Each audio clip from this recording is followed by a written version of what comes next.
Some kids are just bad. I agree. I would only add one more word to that. Some kids are just bad off.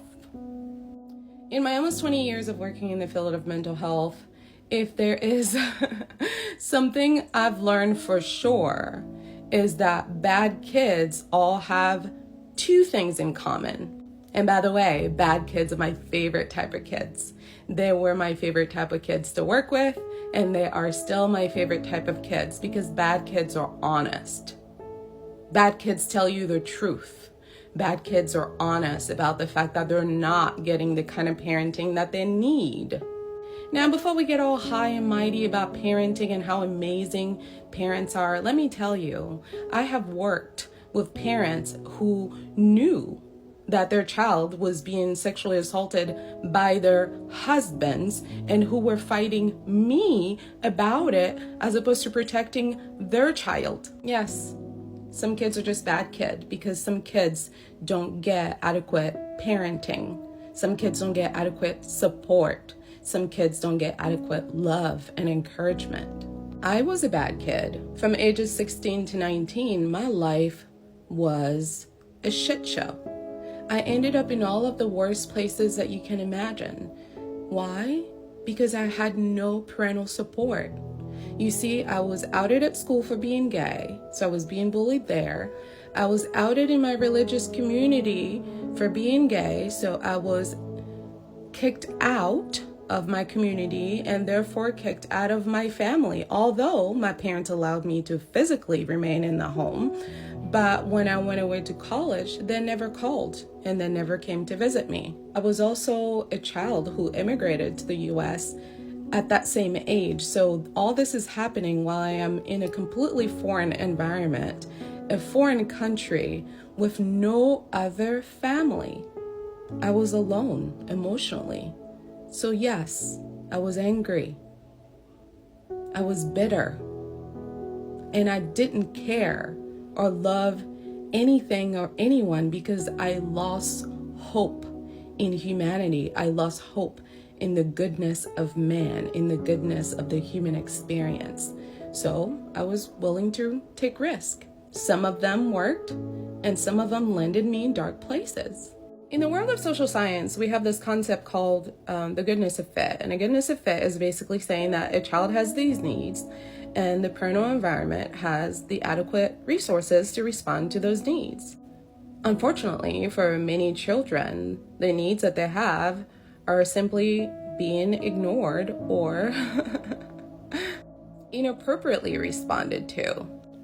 Two things that bad kids have in common: a lack of goodness of fit between themselves and their environment, what I needed were parents that were supportive and parents that didn't believe that it was okay to abandon your child when they do not believe in the same religion as you. That's what I needed. I needed parents that felt that it was wrong to take your child to a foreign country and to separate them from everything and everyone they know, including language and culture.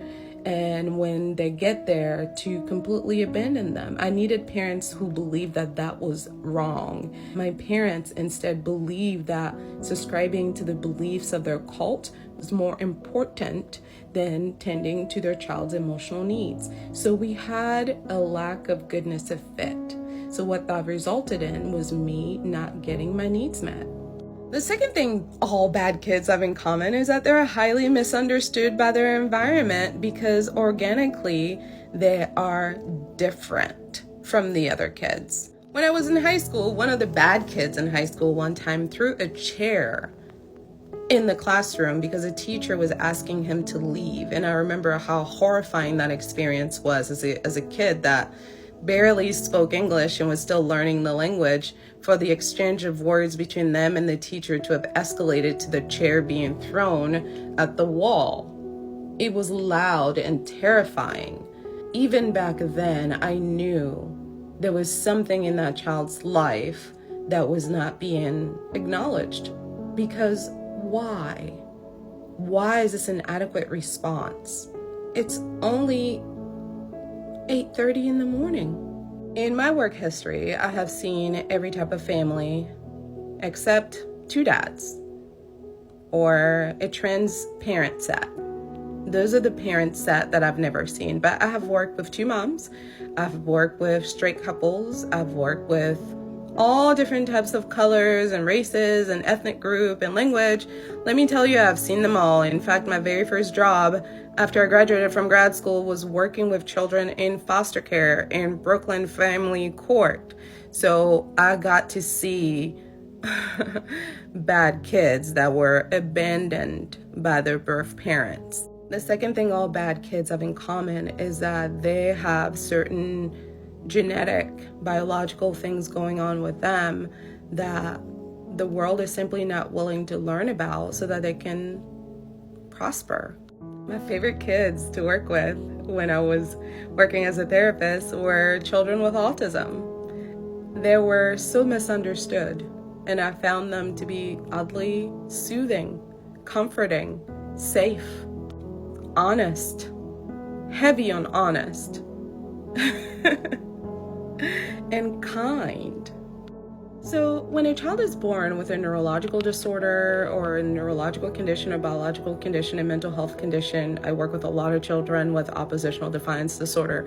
What you're going to get is behavior that does not align with society's expectations. Now, back to point A, it is then the responsibility of the parental group to help mitigate some of that so that that blowback isn't so intense.